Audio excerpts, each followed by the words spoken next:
বিবাহ সংক্রান্ত বিষয়ে আমরা ১৪ থেকে ১৫টি পয়েন্ট থেকে আমরা কথা বলব।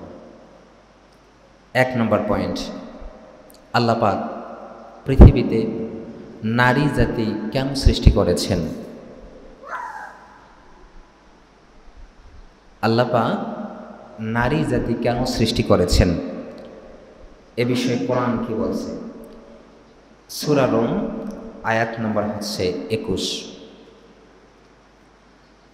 প্রিয় ভাইয়ের আমার, আল্লাহ রাব্বুল আলামিন বলছেন, ওয়ামিন আয়াতিহি আন খালাকা লাকুম মিন আনফুসিকুম আজওয়াজা লিতাসকুনু ইলাইহা ওয়া জাআলা বাইনাকুম মাওয়াদ্দাতান ওয়া রাহমাহ ইন্না ফি যালিকা লাআয়াতিন লিকাউমিন ইয়াতাফাক্কারুন। জোরে বলি আল্লাহু আকবার। আল্লাহ রাব্বুল আলামিন বলছেন, ও পৃথিবীর মানুষেরা শোনো, আমি কেন নারী জাতি সৃষ্টি করেছি। কারণ হলো লিতাসকুনু ইলাইহা, তুমি যখন কোনো নারীর কাছে যাবা, তুমি যখন তোমার স্ত্রীর কাছে যাবা, তখন তুমি প্রশান্তি লাভ করবা। কি করবা? তুমি তখন প্রশান্তি লাভ করবা। এরপরে আল্লাহ রাব্বুল আলামিন বলছেন, ওয়াজআলা বাইনাকুম মাওয়াদ্দাতান ওয়া রাহমা, এভাবে করে আমি আল্লাহ পাক তোমাদের মাঝে আমি বন্ধুত্ব, তোমাদের মাঝে আমি মায়া দয়া ভালোবাসা আমি আল্লাহ পাক সৃষ্টি করে দেই। এজন্য আমার বন্ধুগণ, আমরা যখন প্রথম নতুন নতুন বিবাহ করি, বিবাহ করার পরে স্বামী স্ত্রীর একটা সম্পর্ক, একটা ভালোবাসা, আবার বয়স যখন হতে থাকে, বৃদ্ধ যখন হয়ে যায়, তাদের ভালোবাসাটা কিন্তু আরও বেড়ে যায়। এজন্য দেখবেন বৃদ্ধ অবস্থায় বৃদ্ধ বাবাজিরা বৃদ্ধা মাকে ছাড়া থাকতে পারে না, আবার বৃদ্ধা মা বৃদ্ধ বাবাজিদেরকে ছাড়াও কিন্তু বৃদ্ধ বয়সে থাকতে পারে না। ঠিক কিনা? আল্লাহ পাক বলছেন যে, ও পৃথিবীর মানুষ, আমি আল্লাহ পাক কেন নারী জাতি সৃষ্টি করেছি জানো? কারণ হচ্ছে লিতাসকুনু ইলাইহা, যাতে করে তুমি যখন তোমার স্ত্রীর কাছে যাবা তখন প্রশান্তি লাভ করবা। এরপরে আল্লাহ পাক বলছেন, যখন তোমরা বৃদ্ধ হয়ে যাও, ওয়াজআলা বাইনাকুম মাওয়াদ্দাতান ওয়া রাহমাহ, তখন আমি আল্লাহ পাক তোমাদের মাঝে, স্বামী স্ত্রীর মাঝে আরও সম্পর্ক গভীর করে দেই, ভালোবাসাটা বৃদ্ধি করে দেই, দয়া ভালোবাসা মায়া আমি আল্লাহ পাক বৃদ্ধি করে দেই। সহিহ বুখারীর 3331 নম্বর বর্ণনা। প্রিয় ভাইরা আমার, আল্লাহর নবী বলে দিয়েছেন, ইস্তাগসু বিন-নিসা, বিশ্বনবী বলে দিয়েছেন যে তোমরা তোমাদের নারীদের সাথে সুন্দরতম আচরণ করবা, তাদের সাথে সুন্দর করে কথা বলবা, তাদের সাথে তোমরা খারাপ আচরণ করতে যেও না। কারণ হলো আল্লাহ রাব্বুল আলামিন ফাইন্নাল মারআতা খুলিকাত মিন যিলাই, কারণ হলো পৃথিবীতে যত নারী আছে, এই নারীদেরকে বুকের পাঁজরের বাঁকা হাড় থেকে তাদেরকে সৃষ্টি করা হয়েছে। নারীদেরকে বুকের যে পাঁজরের হাড়টা বাঁকা না, এটা এই বাঁকা হাড় থেকে নারীদেরকে সৃষ্টি করা হয়েছে, যার কারণে তারা তো একটু বাঁকা থাকবেই, তারা একটু বাঁকা থাকবে। যখন আপনি এই বাঁকা হাড়টা সোজা করতে যাবেন তখন কিন্তু ভেঙে যাবে। এজন্য পয়গম্বর বলে দিয়েছেন, তারা তো বাঁকা থাকবে, তাদের সাথে সুন্দরতম আচরণ করিও, তাদেরকে তোমরা সোজা করতে পারবে না, একবারে তাদেরকে সোজা করা যাবে না, তাদের সাথে মিষ্টি মিষ্টি কথা বলবা। দেখেন ভাই, যে কোনো কাজ, একটি কাজ আপনি আপনার বিবির সাথে, বিবিকে মেরে তার সাথে রাগ করে যে কাজটা না করাতে পারবেন, একটু ভালোবাসা দিয়ে কিন্তু আপনি সেই কাজটা হাসিল করতে পারেন। যেমন আপনার বাসায় গেস্ট আসবে, আপনি যদি রুক্ষ ভাষায় বলেন, রাগ করে বলেন, মেজাজ খারাপ করে বলেন, এই আমার বাসায় গেস্ট আসবে, ভালোভাবে রান্নাবান্না কর, যদি এরকমভাবে বলেন, আপনার স্ত্রী কিন্তু রান্নাবান্না করতে চাইবে না, তার মনটা খারাপ হয়ে যাবে। আর যদি একটু মহাব্বতের সাথে ভালোবাসা নিয়ে একটু বলেন যে, আসলে কি বলবো, তুমি তো আমার লক্ষ্মী, আর তুমি আমার বাসায় আসার পরে আমার সংসারটা অনেক ডেভেলপ হয়েছে, তোমায় নিয়ে আমি অনেক সুখে আছি। আসলে আপনি সুখে নাই, আপনি কতটা অশান্তির মধ্যে আছেন বিবিকে নিয়ে সেটা আপনিই জানেন, কিন্তু তারপরেও একটু অভিনয় করলেন যে তোমাকে পেয়ে আমি অনেক খুশি, অনেক হ্যাপি আছি, আলহামদুলিল্লাহ, আমার বাসায় মেহমান আসবে, তুমি একটু রান্নাবান্না করো। তখন কিন্তু আপনার বিবি আপনার কথায় খুশি হয়ে বলবে, ঠিক আছে স্বামী, তুমি বাজারে যাও, কি কি লাগবে নিয়ে আসো, আমি রান্না করে দিচ্ছি, এরকমটা কিন্তু বলবে। আর যদি একটু রাগ করে বলেন তাহলে কিন্তু খুব সহজে করতে চাইবে না। এজন্য হাদিস শরীফের মধ্যে এসেছে, বিবিকে খুশি করানোর জন্য মিথ্যা কথা বলাও কিন্তু জায়েজ। আপনি আপনার বিবিকে খুশি রাখার জন্য আপনি সেখানে মিথ্যাও বলতে পারবেন। মিথ্যা বলা কবিরা গুনাহ, কিন্তু বিবিকে খুশি করানোর জন্য মিথ্যা কথাও বলা যাবে। আপনি একটা 3 পিস নিয়ে এসেছেন 1200 টাকা দিয়ে, বিবি যদি জানে যে 1200 টাকা, মনটা খারাপ হয়ে যাবে। 1200 টাকা দিয়ে 3 পিস নিয়ে আসলো, আমার পাশের বাসার ভাবি 2000-5000 টাকা দাম 3 পিস ব্যবহার করে, মনটা খারাপ। আপনি কৌশল করে বলবে যে কত দিয়ে কিনেছেন? আপনি বললেন প্রায় 5000 টাকা, প্রায় লাগাইছেন 5000 টাকা। আপনার বিবি তখন খুশি, আলহামদুলিল্লাহ 5000 টাকা দিয়ে জামা নিয়ে আসছেন, অনেক ভালো করছেন, আলহামদুলিল্লাহ। এই জন্য মিথ্যা কথা বলা হচ্ছে কবিরা গুনাহ, কিন্তু বিবিকে খুশি করানোর জন্য মিথ্যা কথা বলাও জায়েজ আছে। তো আল্লাহ পাক বলছেন, আমি পৃথিবীতে নারী জাতি সৃষ্টি করেছি, কারণ হচ্ছে লিতাসকুনু ইলাইহা, যাতে করে তোমরা প্রশান্তি লাভ করতে পারো। ওয়াজআলা বাইনাকুম মাওয়াদ্দাতান ওয়া রাহমা, আর যখন তোমাদের বয়স হয়ে যাবে, তোমরা যখন বৃদ্ধ হয়ে যাবা, তখন আমি তোমাদের দুজনের মাঝে একটা মহাব্বত, ভালোবাসা বৃদ্ধি করে দেব। সুবহানাল্লাহি বিহামদিহি। এরপরে হাদিসের শেষে পয়গম্বর বলে দিয়েছেন, কি আর করবা, তাদেরকে যেহেতু বাঁকা হাড় থেকে সৃষ্টি করা হয়েছে, এজন্য তারা বাঁকাই থাকবে। ফাস্তাগসু বিন্নিসা, তাদের সাথে খারাপ আচরণ করো না, তাদের সাথে ভালো ব্যবহার করো, সুন্দরতম আচরণ করো, সুন্দর করে মিষ্টি মিষ্টি কথা বলো বিবির সাথে। এখন জিজ্ঞাসা যে পৃথিবীতে যত নারী আছে, সব নারী কি তার স্বামীর বুকের পাঁজরের বাঁকা হাড় থেকে সৃষ্টি করা হয়েছে? এরকম প্রশ্ন আসে না? হ্যাঁ, সব নারীকে কিন্তু তার স্বামীর বুকের পাঁজরের বাঁকা হাড় থেকে সৃষ্টি করা হয় নাই। কেন হয় নাই? কারণ হচ্ছে, দেখেন, পরিমণির মতো আরও কারা যেন আছে, এক একটা মেয়ে 4টা 5টা 10টা করে স্বামী চেঞ্জ করে ফেলে, আছে না? তো প্রত্যেকটা স্ত্রীকে যদি আল্লাহ পাক তার স্বামীর বুকের পাঁজরের হাড় থেকে সৃষ্টি করেন, তাহলে এই যে পরিমণির মতো যারা আছে, স্বামী চেঞ্জ করে কিছুদিন পর পরই, তো তাদেরকে আবার কোন স্বামীর হাড় থেকে সৃষ্টি করছে? প্রশ্ন আসে না? এখানে জাস্ট বোঝানো হয়েছে সৃষ্টির যে অরিজিন, সৃষ্টির যে শুরুটা, সৃষ্টি শুরু হয়েছে ওই যে হাওয়া আলাইহিস সালামকে আল্লাহ পাক আদম আলাইহিস সালামের বুকের বাঁকা হাড় থেকে সৃষ্টি করেছেন। সেখান থেকেই বাঁকা, এটা কিয়ামত পর্যন্ত চলতেই থাকবে। ঠিক আছে? তো এটা। এরপরে 2 নম্বর হচ্ছে বিবাহটা, এটা কি রাসূলের সুন্নাহ। বিবাহ কি? 2 নম্বর পয়েন্ট হচ্ছে বিবাহ হচ্ছে রাসূলের কি ভাই? সুন্নাহ। একটু আওয়াজ দেন, বুঝেন না কথা? বুঝতে পারেন? তো বিবাহ হচ্ছে রাসূলের সুন্নাহ। এখন সুনানে ইবনে মাজাহ 1846 নম্বর বর্ণনা। প্রিয় ভাইয়ের আমার, আল্লাহ নবী বলে দিয়েছেন, আন-নিকাহু মিন সুন্নতি ফামান রাগিবা আন সুন্নতি ফালাইসা মিন্নি। বিবাহ হচ্ছে আমি রাসূলের সুন্নাহ। আর যদি কোনো ব্যক্তি যদি জেনে শুনে তাচ্ছিল্যের ছলেও ওই বিবাহটাকে অস্বীকার করে ফেলে, আমার কোনো একটি সুন্নত অস্বীকার করে ফেলে, তাহলে ওই ব্যক্তিটা কখনো আমার উম্মত হতে পারবে না। বিবাহ হচ্ছে আমার সুন্নাহ। যদি কোনো ব্যক্তি জেনে শুনে বা তাচ্ছিল্যের ছলেও, ঠাট্টার ছলেও এটাকে অস্বীকার করে ফেলে, তাহলে ওই ব্যক্তিটা আমার উম্মত হতে পারবে না। বুখারী শরীফের মধ্যে পয়গম্বর বলে দিয়েছেন 5066 নম্বর বর্ণনা, ইয়া মাশারাশ শাবাব, ও দুনিয়ার যুবকেরা শোনো, তোমাদের যাদের উপরে বিবাহ ফরজ হয়েছে, যাদের সামর্থ্য আছে, তোমরা খুব তাড়াতাড়ি বিবাহ করে ফেলো, দেরি করো না।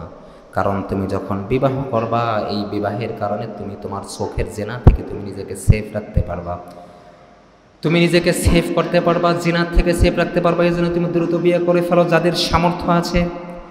এরপরে পয়গম্বর বলে দিয়েছেন, যাদের সামর্থ্য নাই তারা যেন রোজা রাখে। তার মানে যাদের সামর্থ্য আছে তাদেরকে বিবাহ করতে বলেছেন। আর যাদের সামর্থ্য নাই তাদেরকে পয়গম্বর রোজা রাখতে বলেছেন।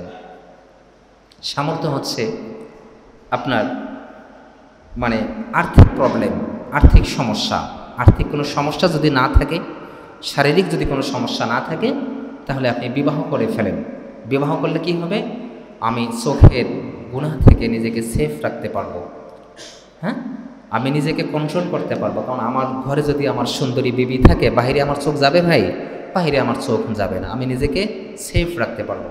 এজন্য পয়গম্বর বলে দিয়েছেন, ইয়া মাশাআল শাবাব, পৃথিবীর যুবকেরা, যাদের সামর্থ্য আছে তোমরা তাড়াতাড়ি বিবাহ করে ফেলো। কিন্তু আমরা কি বলি যে হুজুর এখন এই ছেলেকে বিবাহ দেব, এখন তো সে নিজের পায়ে দাঁড়াতেই পারে নাই। বলি না, নিজের পায়ে এখন ছেলে দাঁড়াতেই পারেনি, সে অন্যের পায়ের উপর দাঁড়িয়ে আছে, এরকমটা বলি না। আপনি বিবাহ দেন ছেলেকে, আপনার মেয়েকে বিবাহ দেন। পয়গম্বর বলে দিয়েছেন বিবাহের কারণে সে নিজেকে সেভ করতে পারবে, গুনাহ থেকে, জিনার থেকে নিজেকে হেফাজত করতে পারবে। এরপরে বিয়ে করা কি সুন্নাত নাকি ফরজ নাকি ওয়াজিব নাকি হারাম? বলেন তো, বিয়ে করা কি ভাই সুন্নাত? বিয়ের হচ্ছে তিনটা অবস্থা আছে, বিবাহের তিনটা অবস্থা আছে, কখনো সুন্নাত, কখনো ফরজ, আবার কখনো হারাম। কখনো সুন্নাত, কখনো ফরজ, কখনো হারাম। সুন্নাত কখন? যখন সব কিছু স্বাভাবিক থাকবে, স্বাভাবিক আছে, তখন সুন্নাহ, বিবাহ করে নেবে। ফরজ কখন? আমি যদি এখন বিবাহ না করি আমি জিনায় লিপ্ত হয়ে যাব, বিবাহ না করলে জিনায় লিপ্ত হওয়ার আশঙ্কা আছে, অন্যায় করার আশঙ্কা আছে, সেই ক্ষেত্রে আমার জন্য বিবাহ করা ফরজ। হারাম কখন হবে? আমার সামর্থ্য নেই, অর্থাৎ আমার টাকা পয়সা নেই, কিন্তু আমার শরীরের কোনো সমস্যা নেই, আর্থিক প্রবলেম আছে কিন্তু শারীরিক কোনো প্রবলেম নাই, তো সেই ক্ষেত্রে কিন্তু আমার জন্য বিবাহ করা হচ্ছে হারাম, আমার জন্য বিবাহ করা হারাম। তাহলে আমাকে রোজা রেখে সময়টা পাস করে দিতে হবে। অথবা আমার শারীরিক প্রবলেম নেই কিন্তু আর্থিক প্রবলেম, অথবা শারীরিক প্রবলেম আছে আর্থিক কোনো প্রবলেম নেই, আমার টাকা পয়সার অভাব নেই কিন্তু আমার শারীরিক প্রবলেম, সেই ক্ষেত্রে আপনার জন্য বিবাহ করা কি হারাম। আপনি কেন একজন মেয়ের জীবন নষ্ট করে ফেলবেন? আপনি পারবেন না। আমার টাকা পয়সা আছে কিন্তু কি শারীরিক প্রবলেম, আমি বিবাহ করতে পারবো না, রোজা রাখবো, হারাম আমার জন্য। অথবা আমার টাকা পয়সা নেই কিন্তু শারীরিক শক্তি আছে, সক্ষমতা আছে, সেই ক্ষেত্রেও আমার জন্য বিবাহ হচ্ছে হারাম। তখন আমাকে কি করতে হবে ভাই? রোজা রাখতে হবে, রোজা রাখলে আমি নিজেকে কন্ট্রোল করতে পারবো। তাহলে বিবাহ হচ্ছে কখনো সুন্নাহ, কখনো ফরজ, আবার কখনো হারাম, এগুলি আমরা মনে রাখব। এখন চার বিয়ে করা কি বলেন? চার বিয়ে করা কি? হ্যাঁ, একটু আওয়াজ দেন। চার বিয়ে করা বলেন। আবার অনেকে আমরা সুন্নাত বলি, যে চার বিয়ে করা হচ্ছে সুন্নাত। আসলে চার বিয়ে করা হচ্ছে সুন্নত নয়, এটা হচ্ছে ক্ষেত্র বিশেষ জায়েজ। চার বিবাহ করা ক্ষেত্র বিশেষ জায়েজ কিন্তু সুন্নত না, ক্ষেত্র বিশেষ জায়েজ আছে। এখন আমরা সমাজের মধ্যে হাজার হাজার লক্ষ লক্ষ যুবক আছে, তারা 2টা 3টা 4টা পর্যন্ত বিয়ে করেন, কিন্তু তাদের স্ত্রীর হক তারা ঠিকভাবে আদায় করে না। দ্বিতীয় বিয়ে যখন করে, দ্বিতীয় বইয়ের কাছে সপ্তাহে থাকে 5 দিন, ওই বইয়ের কাছে থাকে 2 দিন। প্রথম বইয়ের কাছে কথায় কথায় মায়ের আঘাত করে, নির্যাতন করে, ভালোভাবে কথা বলে না। দ্বিতীয় বিবি পাওয়ার পর আল্লাহ বলছেন যে না, তোমরা বিবাহ করতে পারো সর্বোচ্চ 4 জনকে। ফাঙ্কিহু মা তাবা লাকুম মিনান নিসা মাসনা ওয়া সুলাসা ওয়া রুবা। তুমি বিবাহ করো 1, 2, 3, 4 জনকে করতে পারো, যদি তুমি তাদের মাঝে কি সমতা বজায় রাখতে পারো, সবাইকে যদি এক চোখে দেখতে পারো তাহলে তুমি করো। অথবা ফাইন খিফতুম আল্লাহ তাআদিলু ফাওয়াহিদা, যদি তুমি তাদের মাঝে ইনসাফ করতে না পারো, যদি তুমি তোমার স্ত্রীদের মাঝে ইনসাফ করতে না পারো, তাহলে ফাওয়াহিদা, একটার মধ্যেই সীমাবদ্ধ থাকো, একের অধিক করতে যেও না। এখন আমাদের এই যে বাংলাদেশে যে মেয়েগুলো আছে, বাংলাদেশ বলেন, ইন্ডিয়া বলেন, এই মেয়েগুলা একের অধিক বিবাহটাকে তারা পছন্দ করে না। তারা কেন করে না? এরপরে আরব কান্ট্রি যেগুলো আছে ওখানকার মেয়েগুলা কিন্তু পছন্দ করে, কারণ ওইখানকার পুরুষেরা তারা ইকুয়ালিটি মেনটেন করতে পারে, সমতা বজায় রাখতে পারে, সবাইকে এক চোখে দেখে, যার কারণে ওই মেয়েদের কোনো অভিযোগ নাই। কিন্তু আমাদের বাংলাদেশের মেয়েদের ওই যে অভিযোগ, দ্বিতীয় বিয়ে করার পরে দ্বিতীয় বইয়ের কাছে থাকবে 5 দিন, প্রথম বইয়ের কাছে থাকবে 2 দিন, এটা তো ইনসাফ না। যদি আপনি ইনসাফ করতে পারেন তাহলে একের অধিক বিবাহ করবেন, আর যদি ইনসাফ করতে না পারেন তাহলে একটার মধ্যেই সীমাবদ্ধ থাকতে হবে। এখন আপনার টাকা পয়সা আছে অনেক, আপনার শারীরিক কোনো সমস্যা নেই, আপনি ইনসাফ করতে পারবেন, সেই ক্ষেত্রে যদি আপনি বিবাহ না করেন তাহলে কিন্তু আপনি গুনাহগার হয়ে যাবেন, আমরা এই দ্বিতীয় বিবাহ করাটাকে একটু বাঁকা চোখে দেখি। বাংলাদেশের ম্যাক্সিমাম মানুষগুলো দ্বিতীয় অথবা তৃতীয় বিয়ে করাটাকে আমরা কি দেখি? বাঁকা চোখে দেখি। আরে লোকটা এত খারাপ, দ্বিতীয় বিয়ে করলো, অথচ সে কিন্তু খারাপ কোনো কাজ করে নাই, অথচ ওই লোকটা জিনাহ করুক, অন্য মেয়ের সাথে পরকীয়া করছে, সেটাকে আমরা বাঁকা চোখে দেখছি না, কিন্তু সে বিবাহ করছে একের অধিক, ইকুয়ালিটি মেনটেন করতে পারবে সে, অথচ আমরা তাকে বাঁকা চোখে দেখছি যে না, লোকটা আসলে ভালো না, তার ক্যারেক্টার লেস। এটা ভাই কখনো করা যাবে না বা বলা যাবে না। তো 4 বিয়ে করা হচ্ছে সুন্নত নয়, এটা হচ্ছে ক্ষেত্র বিশেষ জায়েজ আছে। এরপরে আসেন 4 নম্বর পয়েন্ট। 4 নম্বর পয়েন্ট হচ্ছে বিয়ের আগে দেখাশোনা করা। আমি যে বিবাহ করব এর আগে আমি দেখাশোনা করতে পারবো কিনা, আমি কি দেখতে পারবো? একটু আপনার মতামত দেন তো ভাই। বিয়ের আগে কি দেখাশোনা করা যাবে? বলেন না, একটু বলেন, শুধু আসেন। বিয়ের আগে দেখাশোনা করা যাবে? যাবে। অনেকে বলছে যাবে, অনেকে বলছে যাবে না। বিয়ের আগে অবশ্যই আপনাকে দেখে শুনে বিবাহ করতে হবে, কারণ আমি যাকে বিবাহ করব তাকে যদি নাই দেখতে পাই, সে অন্ধ নাকি লেংড়া, হাঁটতে পারে না, আমি তো বুঝবো না। এজন্য দেখে শুনে আমাকে বিবাহ করতে হবে। সহিহ মুসলিমের 3376 নম্বর বর্ণনা।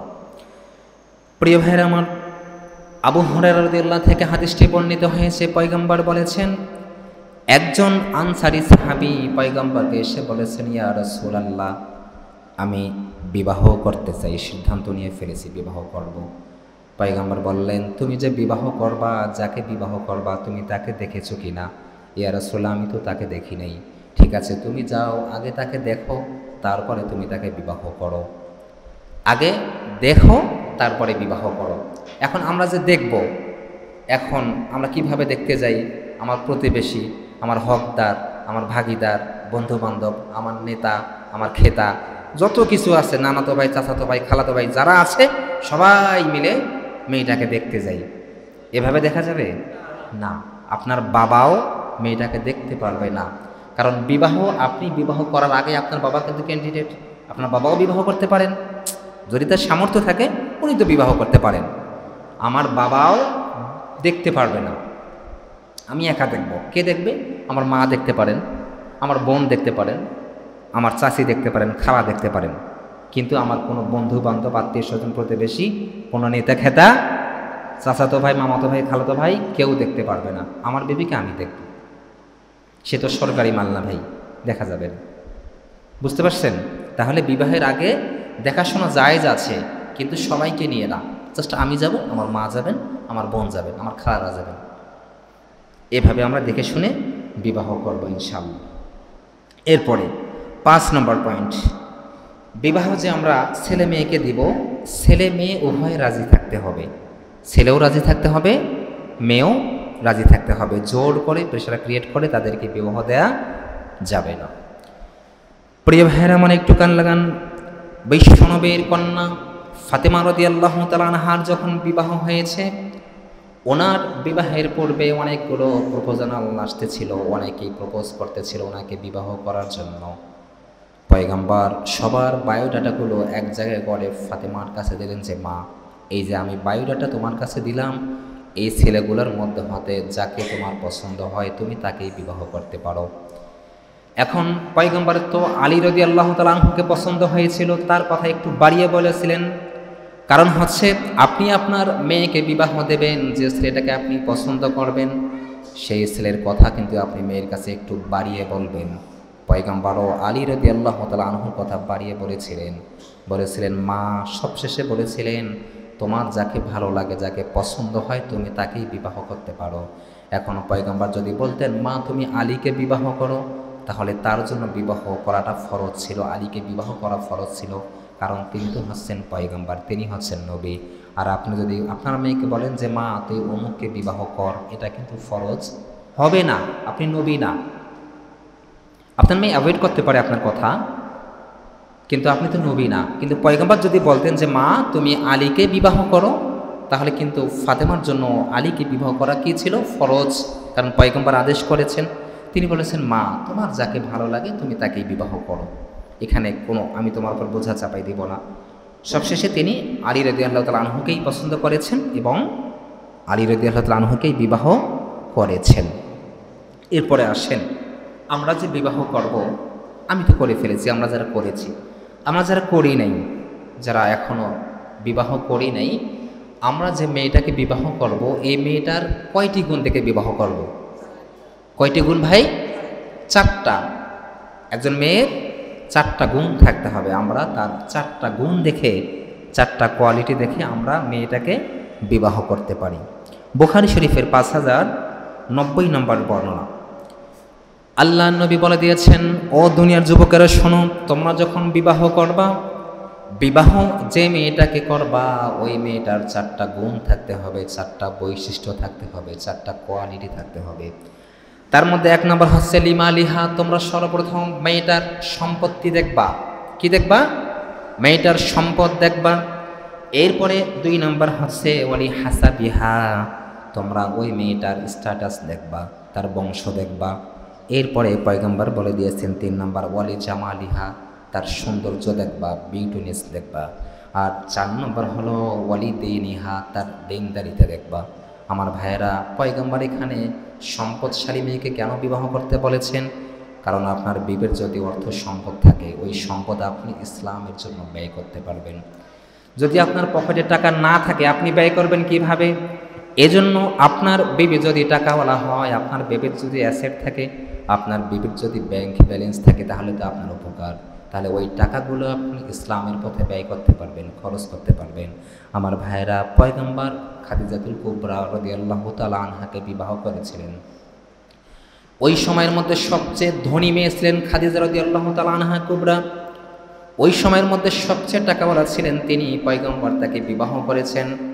বিবাহের পরে খাদিজা রাদিয়াল্লাহু তাআলা আনহা তার সম্পদগুলো পয়গম্বরের পায়ের কাছে ঢেলে দিয়েছেন। বলেছেন, ইয়া রাসূলুল্লাহ, আমার যত সম্পদ আছে সমস্ত সম্পদ আমি আপনার পায়ের কাছে দিয়ে দিলাম, এখান থেকে আপনার যা মন চায়, যেভাবে মন চায় আপনি খরচ করতে পারেন। এই জন্য পয়গম্বর বলেছেন যে তোমরা যখন বিবাহ করবা, মেয়ের প্রথম যে গুণ, সেই গুণটা হচ্ছে লিমালিহা, তার সম্পদ দেখবা, তার ব্যাংক ব্যালেন্স দেখে তাকে বিবাহ করবা। 2 নম্বর হচ্ছে ওয়ালি হাসাবিহা, তার স্ট্যাটাস, তার বংশ দেখে বিয়ে করবা। 3 নম্বর হচ্ছে ওয়ালি জামালিহা, তার সৌন্দর্য, তার বিউটিনেস দেখে বিবাহ করবা। আমার বিবি যদি সুন্দরী হয়, অন্য কোনো মেয়ের দেখে আমি তাকাবো না? তাকাবো না, আমার মেয়ে তো সুন্দরী, রাখ, সাইডে যা, এরকমটা হবে না। এই জন্য পয়গম্বর বলে দিয়েছেন যে 3 নম্বর হচ্ছে ওয়ালি জামালিহা, তোমরা সৌন্দর্য দেখে মেয়েকে বিবাহ করবা। সর্বশেষ 4 নম্বর বলে দিয়েছেন ওয়ালি দিনিহা, তার দিনদারিতা দেখবা। এরপরে তিনি বলে দিয়েছেন এই 4টার মধ্যে 3টা যদি না থাকে, যদি একটা গুণ পাও, যদি একটা কোয়ালিটি পাও, যে ওয়ালি দিনিহা, দিনদারিতা পাও, তাহলে চোখ বন্ধ করে মেয়েটাকে বিবাহ করে ফেলো। কারণ ভাই, আমাদের বিবি যদি দিনদারি না হয়, বিবি যদি দিনদারি না হয়, তাহলে কিন্তু পুরো ঘরটা জাহান্নামের টুকরো হয়ে যায়, সংসারটা। আর আমার বিবি যদি দিনদারি হয়, তার ভিতরে যদি আল্লাহর ভয় থাকে, রাসূলের ভয়, রাসূলের ভালোবাসা থাকে, পরকালের টেনশন থাকে, তখন কিন্তু আমার পুরো ঘরটা একটা জান্নাতের বাগানে পরিণত হয়ে যায়। এজন্য যার বিবি ভালো, সে কিন্তু অনেক সুখী, সে গরিব হোক, যদি আমার বিবি ভালো হয়, 5 ওয়াক্ত নামাজি হয়, তাহাজ্জুদওয়ালা হয়, তাহলে কিন্তু সে অনেক ধনী, ভালো, হ্যাপি। আর যার টাকা পয়সা আছে অনেক, বিবি অনেক সুন্দরী, কিন্তু দিনদারিতা নাই, আজ এখানে কাল সেখানে, বিভিন্ন জায়গায় শপিং মলে, হ্যাঁ, আজ দুধওয়ালার সাথে কথা বলছে, ফেরিওয়ালার সাথে কথা বলছে, বিভিন্ন জায়গায় যাচ্ছে, ফ্যাশনেবল পোশাক পরে যাচ্ছে, অন্যের জন্য সে সাজতেছে, তাহলে কিন্তু আপনি একবারে ধ্বংস। আপনার এই জীবনটাও ধ্বংস হবে, পরকালটাও ধ্বংস হবে। এই জন্য পয়গম্বর এই চারটার মধ্যে ফার্স্ট প্রায়োরিটি দিয়েছেন দিনদারিতাকে। দিনদার যদি তোমার মেয়েটা হয় তাহলে তুমি তাকে বিবাহ করতে পারো। এখন আমরা ছেলেরা বিবাহ করব মেয়েদের চারটা গুণ দেখে। এখন মেয়েরা যে আমাদেরকে বিবাহ করবে, আমাদের গুণ থাকা লাগবে না? আমাদের তো কোয়ালিফিকেশন থাকা লাগবে। তো এ ব্যাপারে পয়গম্বর হাদিসের মধ্যে বলে দিয়েছেন, জামিয়া তিরমিজি 1084 নম্বর বর্ণনা। প্রিয় ভাইয়ের আমার, আল্লাহ নবী বলে দিয়েছেন, ইযা খতবা ইলাইকুম মান তারদাউনা দীনাহু ওয়া খুলুকাহু ফাজাওবিজুহু। পয়গম্বর বলে দিয়েছেন, ও নারীরা শোনো, তোমরা যদি কোনো পুরুষের মাঝে মাত্র 2টা গুণ দেখতে পারো। সমস্ত অভিভাবকদেরকে বিশ্বনবী বলে দিয়েছেন, অভিভাবকরা শোনো, কোনো ছেলের মাঝে যদি 2টা গুণ থাকে, 2টা বৈশিষ্ট্য থাকে, 1 নম্বর হলো ওই ছেলেটা যদি দিনদার হয়, টাকা পয়সার মালিক না, ছেলেটা দিনদার। এরপরে 2 নম্বর তিনি বলে দিয়েছেন, ওই ছেলেটা হচ্ছে তার ক্যারেক্টার সম্পর্কে যদি তোমার কাছে সুধারণা থাকো, ওই ছেলেটার ক্যারেক্টার যদি ভালো থাকে, চরিত্রবান যদি ছেলেটা হয়, আর ওই ছেলেটা যদি দিনদার হয়, তাহলে তোমরা চোখ বন্ধ করে ফাজাউবিজুহু, তার কাছে তোমার মেয়েটা বিবাহ দিয়ে দাও। টাকা পয়সা না, 2টা গুণ দেখো। 1 নম্বর হচ্ছে ছেলে দেখো দিনদার কিনা, পরহেজগার কিনা, নামাজ পড়ে কিনা, তাহাজ্জুদ পড়ে কিনা, আল্লাহর ভয় তার ভিতরে আছে কিনা, যদি এটা পাও। আর 2 নম্বর হচ্ছে অখলুকহু, যদি ছেলেটার চরিত্র ভালো থাকে, ক্যারেক্টার যদি ভালো থাকে, তাহলে ফাজাউবিজুহু, চোখ বন্ধ করে ওই ছেলের কাছে তোমার মেয়ের বিবাহ দিয়ে দাও। কিন্তু আমরা কি খুঁজি? আমরা কি দিনদার ছেলে খুঁজি ভাই? আমরা খুঁজি টাকাওয়ালা, মাথায় চুল থাক আর না থাক। আমরা কি খুঁজি? টাকাওয়ালা, বয়স যা হওয়া হোক, বয়স ছেলের 40+ হোক, সমস্যা নেই, টাকা থাকা লাগবে ছেলের, ছেলের একটা সরকারি জব থাকা লাগবে, আর কিছু চাই না। আমরা এগুলো খুঁজি।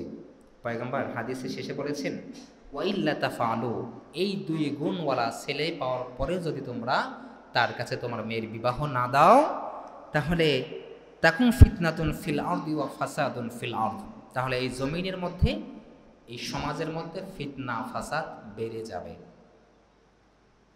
যদি এরকম ছেলে পাওয়ার পরেও তুমি তোমার মেয়েকে বিবাহ না দাও, তাকুন ফিতনাতুন ফিল আরদি ওয়া ফাসাদুন ফিল আরদ, তাহলে এই জমিনের মধ্যে কি হবে? ফিতনা ফাসাদ বেড়ে যাবে।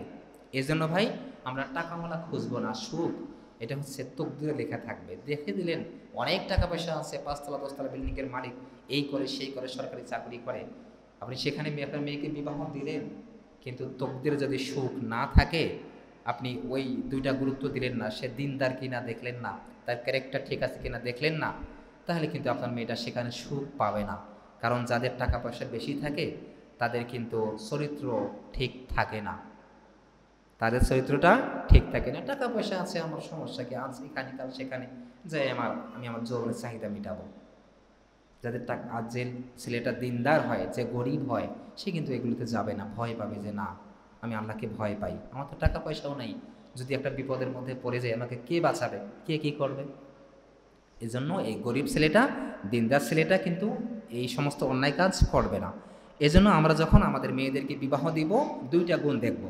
প্রথম নাম্বার গুণ হচ্ছে ছেলেটার দিনদার কিনা, আর 2য় নম্বর গুণ হচ্ছে ছেলেটার ক্যারেক্টার ঠিক আছে কিনা। ছেলেটার চরিত্র ঠিক থাকে, তাহলে ইনশাল্লাহ আমরা চোখ বন্ধ করে ওই ছেলের কাছে আমাদের মেয়ের বিবাহ দেব।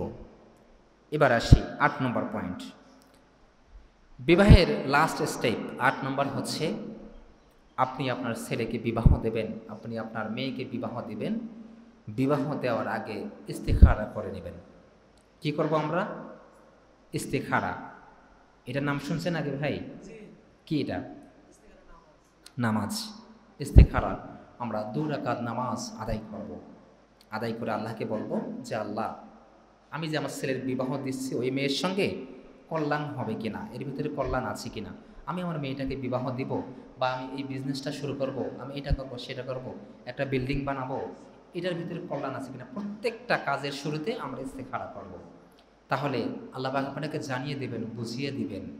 কিন্তু আমার ফরজ নামাজে ঠিক নাই, তখন কি এই নামাজ পড়ে কোনো কাজে আসবে না? আগে আমাকে ফরজ নামাজ পড়তে হবে, পরে আমি ইস্তিখারা নামাজ পড়ব।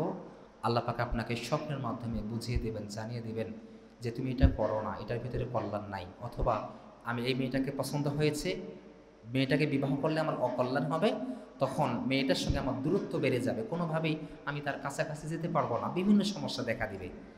অথবা যদি মেয়েটার সঙ্গে বিবাহ হলে আমার কল্যাণ হয়, উপকার হয়, তাহলে খুব দ্রুত তার সাথে আমার রিলেশনটা হয়ে যাবে, কোনো বাধা বিপদ এগুলো আসবে না।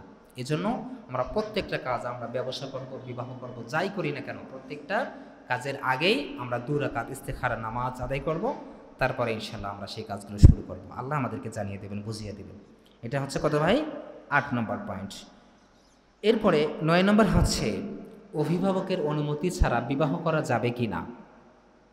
অভিভাবকের অনুমতি ছাড়া বিবাহ হয় না আমাদের সমাজে।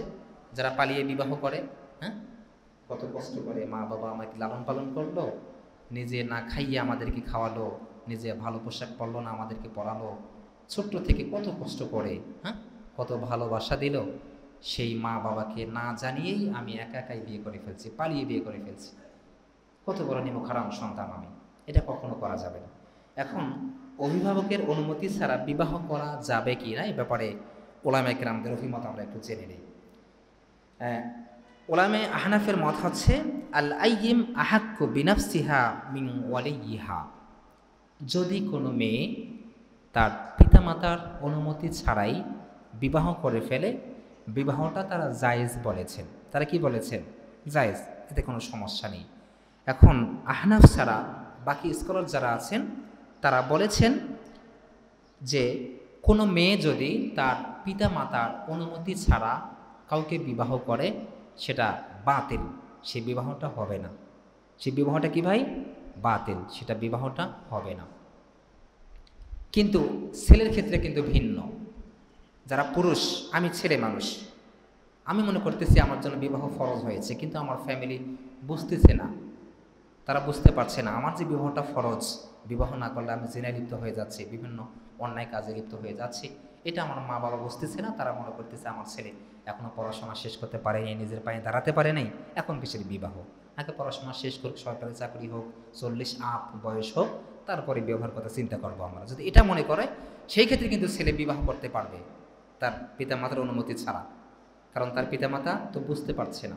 কিন্তু কোনো একজন মেয়ে পারবে না, একজন মেয়ে তার পিতামাতার অনুমতি ছাড়া বিবাহ করতে পারবে না, কিন্তু ছেলে পারবে। ছেলের ক্ষেত্রে মাসালাটা ভিন্ন।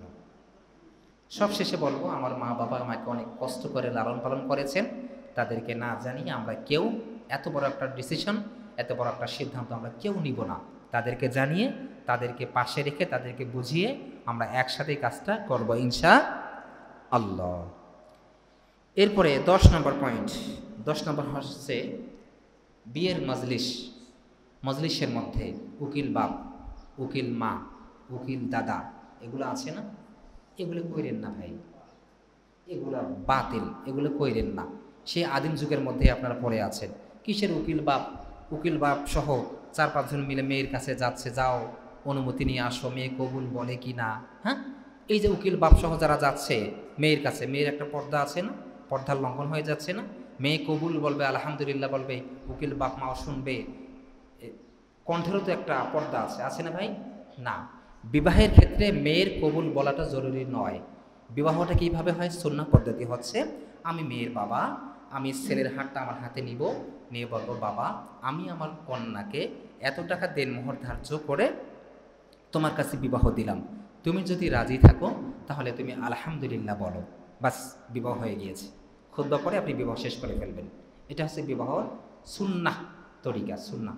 আর ওই যে উকিল বাপ, যাও উকিল বাপ, আরে ভাই আমার আপন বাবা আছে, উকিল বাপ কি আপন হইল নাকি? আমার বাপ তো এখানে আছেন, আমার বাবা আছেন না? আমার বাবা আছেন, বাবা না থাকলে আমার চাচা আছেন। যদি বাবা না থাকে সেক্ষেত্রে আমার চাচা থাকবে, চাচা বলবে আমি আমার ভাতিজিকে আপনার কাছে বিবাহ দিলাম। যদি আমার চাচাও না থাকে, আমার বড় ভাই থাকবে, ভাই বলবে আমি আমার ছোট বোনকে আপনার কাছে বিবাহ দিলাম। কিন্তু উকিল বাপ, উকিল মাও এগুলা ধইরেন না ভাই, এগুলো গুনাহের কাজ, এগুলো করিয়েন না। বুঝতে পারছেন ভাই? উকিল বাপ কি ধরা যাবে? উকিল বাপ মা এগুলো ধরা যাবে না ভাই। আমার বাবার চেয়ে উকিল বাপ কি বড় নাকি? তাহলে আমার বাবা যেখানে উপস্থিত আছে সেখানে উকিল বাপ কি করবে? বাবা তো মেয়েকে বিবাহ দিবে, এগুলি করা যাবে না। আর মজলিসে হচ্ছে বিবাহের সাক্ষী, 2 জন পুরুষের সাক্ষীতে বিবাহের কাজ কিন্তু সম্পন্ন করতে হয়। কয়জন সাক্ষী ভাই? দুইজন পুরুষের সাক্ষী লাগবে। সেক্ষেত্রে যদি পুরুষ একজন থাকে তাহলে দুজন মহিলার সাক্ষী লাগবে। ইসলাম বলে পুরুষের অর্ধেক সাক্ষী হচ্ছে মহিলার সাক্ষী, পুরুষের অর্ধেক মহিলা।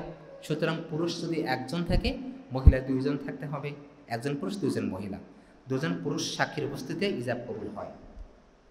এরপরে 11 নম্বর পয়েন্ট, দেনমোহর। আমি গত শুক্রবার একটু বলেছিলাম, দেনমোহর যেটা আমরা ধার্য করবো, আপনার যা অ্যাবিলিটি আছে, আপনি 500 টাকা দিতে পারবেন সেটাই দেন, আপনি সেটা দিয়ে আপনি বিবাহ করবেন। যদি কোনো স্বামী দেনমোহর করলো 10 লক্ষ টাকা কিন্তু দিল না, এটা আবার অনেকে মেয়ের বাবারাও চাপিয়ে দেয় যে এই 10 লক্ষ টাকা করো, ভবিষ্যতে কী করবে না করবে, যদি আমার মেয়েকে ছেড়ে দেয়, তালাক দেয়, তাহলে আমার মেয়ের কী হবে? আরে ভাই, যদি আপনার মেয়েকে তালাকে দিয়ে দেয় তাহলে তো আপনার মেয়ে তকদিরটাই খারাপ, আপনি টাকা দিয়ে কী করবেন? 10 লক্ষ টাকা চাপিয়ে দেয়, আর ওই বেটা মনে করে 10 লক্ষ টাকা হোক, আরে 50 লক্ষ টাকা হলে লাভ কি, আমি তো দিবই না, কারণ তার তো দেওয়ার চিন্তা ভাবনা নাই, যে আপনি করেন 50 লক্ষ করেন, আমি তো দিব না। কিন্তু কোনো স্বামী যদি দেনমোহরের টাকাটা তার বিবিকে না দেয়, কিয়ামত পর্যন্ত স্ত্রীর সঙ্গে ঘর করলো, এটা জিনা জিনা জিনা লেখা হবে। যতগুলি সন্তান বের হবে আসবে, সবগুলো কি জারজ সন্তান বের হবে। বুঝতে পারছেন কত গুরুত্ব আল্লাহ ফরজ করেছেন। দেনমোহরটাকে আল্লাহ কি করেছেন? ফরজ করেছেন। আল্লাহ নামাজ পড়তে বলেছেন, নামাজ ফরজ। রোজার কথা বলেছেন, রোজাও ফরজ। দেনমোহরটাও কিন্তু ফরজ। আল্লাহ পাক বলছেন ওয়াতুহুন্না উজুরহুন্না ফারিদা, তোমরা তোমাদের স্ত্রীদের মোহর আদায় করে ফেলো। আল্লাহ ফরজ করেছেন। যদি কোনো হাজব্যান্ড তার বিবির দেনমোহরের টাকাটা না দেয় তাহলে কি করবে ভাই? জিনা করবে। সন্তানগুলো কি হবে? জারজ সন্তান হবে। কিয়ামতের ময়দানে জিনাখোরদের কাতারে দাঁড়াতে হবে। এখানে মাপ চাওয়ার কোনো সুযোগ টুযোগ নাই যে বউ মাফ করে দিও, এই সেই পারবো না, এটা না। আপনি যতটুকু পারেন ততটুকু দেনমোহর দিবেন, দিয়ে আপনি বিবাহ করেন। নিয়ম হচ্ছে আমি আগেই দেনমোহরের টাকাটা বুঝিয়ে দিব, তারপরে আমি বাসর ঘরে ঢুকবো, তার আগে না। এটা হচ্ছে নিয়ম। প্রিয় ভাইয়ের আমার, একজন সাহাবী আসছে, ইয়া রাসূলুল্লাহ আমি বিবাহ করতে চাই। পয়গম্বর বললেন তুমি যে বিবাহ করবা দেনমোহরের জন্য তোমার কোনো কিছু আছে নাকি, তোমার টাকা পয়সা আছে নাকি? ওই সাহাবী বলছে ইয়া রাসূলুল্লাহ আমার তো কোনো টাকা পয়সা নাই, সঞ্চিত কোনো সম্পদ নাই, আমি দেনমোহরটা কীভাবে আদায় করব? পয়গম্বর বললেন তুমি বলো তোমার কি আছে? ওই সাহাবী বলতেছে ইয়া রাসূলুল্লাহ আমার শুধু একটা তরবারি আছে। পয়গম্বর বলেন আর দেরি করো না, তরবারিটা নিয়ে তুমি বাজারে চলে যাও, বাজারে যে এই তরবারিটা বিক্রি করে ফেলো, বিক্রি করে যে টাকাটা পাবা সেই টাকাটা তুমি তোমার বিবিকে দেনমোহর হিসেবে দিয়ে দিবা। আর একজন সাহাবী আসছে ইয়া রাসূলুল্লাহ আমিও বিবাহ করতে চাই। বলা হলো তোমার দেনমোহর দেওয়ার মতো কোনো কিছু আছে নাকি? ওই সাহাবী বলে ইয়া রাসূলুল্লাহ দেনমোহর দেওয়ার মতো তো আমার কোনো কিছুই নাই, তোমার কি আছে? আমার শুধু গায়ে একটা জামা আছে, এখন এই জামাটা বিক্রি করে তো আমি দেনমোহর দিতে পারবো না, তখন তো আমি বিবস্ত্র হয়ে যাব। এরপরে পয়গম্বর তাকে বললেন তুমি কোরআন তেলাওয়াত করতে পারো কিনা? বলতেছি ইয়া রাসূলুল্লাহ আমি কোরআন তেলাওয়াত করতে পারি। যে মেয়েটাকে বিবাহ করবা ওই মেয়েটাকে ডাকা হলো যে তুমি কোরআন তেলাওয়াত করতে পারো কিনা? ওই মেয়েটা বলতেছে ইয়া রাসূলুল্লাহ আমি তো কোরআন পড়তে পারি না। পয়গম্বর তখন ওই সাহাবীকে বলেন ও সাহাবী তুমি যেহেতু দেনমোহর দিতে পারছো না, সুতরাং দেনমোহরের পরিবর্তে তুমি তোমার বিবিকে কোরআন তেলাওয়াত শিখাই দিও। কিচ্ছু নাই, একটি জামা আছে, কিভাবে দেনমোহর দিব আমি? এটা দিলে তো আমি বিবস্ত্র হয়ে যাব। পয়গম্বর বলেন তুমি কি কোরআন তেলাওয়াত করতে পারো? হ্যাঁ ইয়া রাসূলুল্লাহ আমি পারি। তোমার বিবি পারে? যাকে বিবাহ করবা? না সে পারে না। তাহলে বিবাহর পরে তুমি তাকে কোরআন তেলাওয়াত শিখাই দিবা, এটাই হচ্ছে দেনমোহর, আদায় হয়ে যাবে। এজন্য ভাই আমরা যারা দেনমোহর ধার্য করেছি 5 লাখ 10 লাখ 15 লাখ 20 লাখ দিয়ে দিয়েন ভাই, না হলে কিন্তু শেষ, একবারই শেষ হয়ে যাবেন। দিয়ে দেন, দিবেন তো ইনশাল্লাহ? ইনশাআল্লাহ। এখানে মাপ চাওয়ার সুযোগ নেই যে বউ মাফ করে দিও, আসল ধরে মাপ চাইবেন সেই সুযোগটা নাই, এটা দিতে হবে। বউ যদি না না না না না এটা দিতে হবে। দেনমোহর অনেক সময় আছে যে আমাদের বিবি আগেই চলে যায়, আছে না? বিবি চলে যায়, স্বামীকে ছেড়ে চলে গেল। আরে ভাই নিয়ম হচ্ছে আপনি দেনমোহরের টাকা দিয়ে বাসর করবেন, দেনমোহরের টাকা বুঝাই দিয়ে আপনি বাসর ঘরে ঢুকবেন। এখন সংসার করলেন 5 বছর 10 বছর পরে বউ আর এক জায়গায় চলে গেল, এই 5 বছর সংসার করলেন, দেনমোহর তো আদায় করলেন না, তাহলে জিনা করলেন আপনি। বুঝতে পারছেন? আগে দেনমোহর ক্লিয়ার করতে হবে, তারপরে অন্য কিছু। আমি 1.5 লক্ষ টাকা করেছিলাম, যতটুকু আমার সামর্থ্য ছিল আমি দিয়ে দিয়েছি ইনশাল্লাহ, দিয়ে তারপরে অন্য কিছু। নিয়ম হচ্ছে আগে দিয়ে করা, পরে বলতে মরার আগে দিয়ে দেন, কিন্তু দিতে হবে, মাল নেই, দেওয়া লাগবে।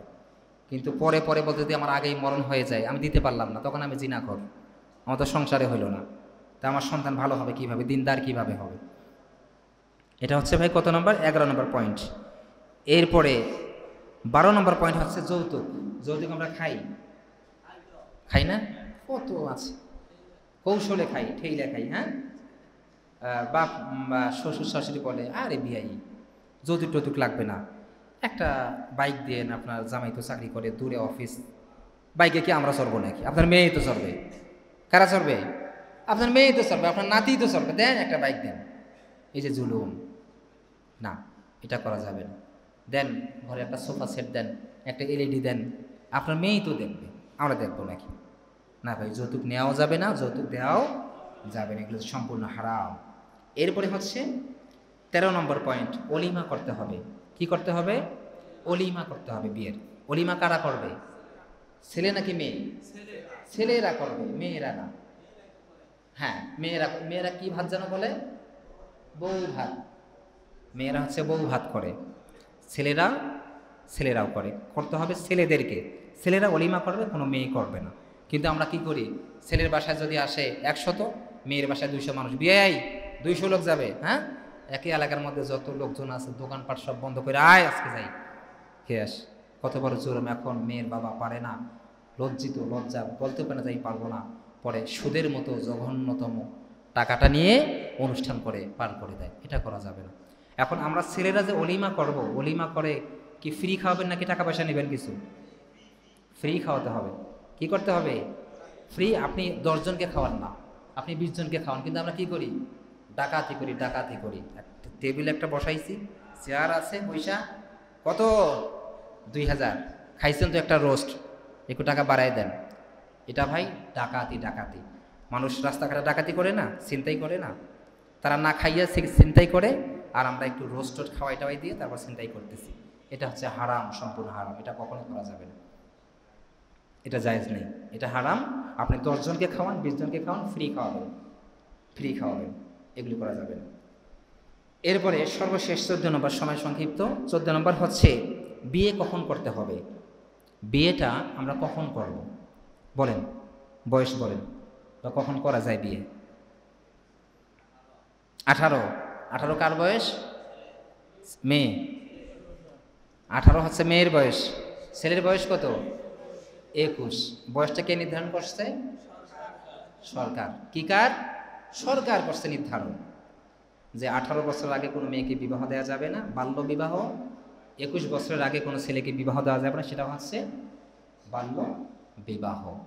বিবাহর বয়স কি ভাই? এখন যদি প্রশ্ন করেন যে হুজুর আমি খাবো কখন, উত্তরটা কি হবে? ক্ষুধা যখন লাগবে তখনই আমি খাবো। তো আমার তো 18 বছর আগেই তো আমার বিয়ে ফরজ হয়েছে, তো আপনি 18 বছর পর্যন্ত আমি রাখতেছেন কেন? আমি তো অন্য জায়গায় জিনা করতেছি। মানে 18 বছরের আগে বিবাহ করলে বাল্য বিবাহ হচ্ছে অপরাধ, এটা কোনো সমস্যা নেই, আইনটা করে ফেলছে। 18 বছর আগে ছেলেমেয়েরা পার্কে বিভিন্ন জায়গায় জিনা করতেছে, এটা অপরাধ না, এটা জায়েজ করে ফেলছে, এখানে কোনো সমস্যা নেই। আপনি জিনা করেন, মানে আপনি জিনা করেন, সমস্যা নেই, কিন্তু বিবাহ একটা সুন্দর একটা আবদ্ধ জান্নাতি একটা সম্পর্ক, সুন্নাহ, ফরজ, এটা আমি করতে দিব না আপনাকে। আপনি জিনা করেন, আপনি ব্যভিচার করেন, সমস্যা নেই। তো বিবাহের বয়স আছে বিবাহের। যখন আমার প্রয়োজন আমি তখন বিবাহ করব, যখন আমার বিবাহ প্রয়োজন তখন আমি বিবাহ করব। বিবাহের কোনো নির্দিষ্ট কোনো বয়স নেই, যখন প্রয়োজন আমি তখন করব।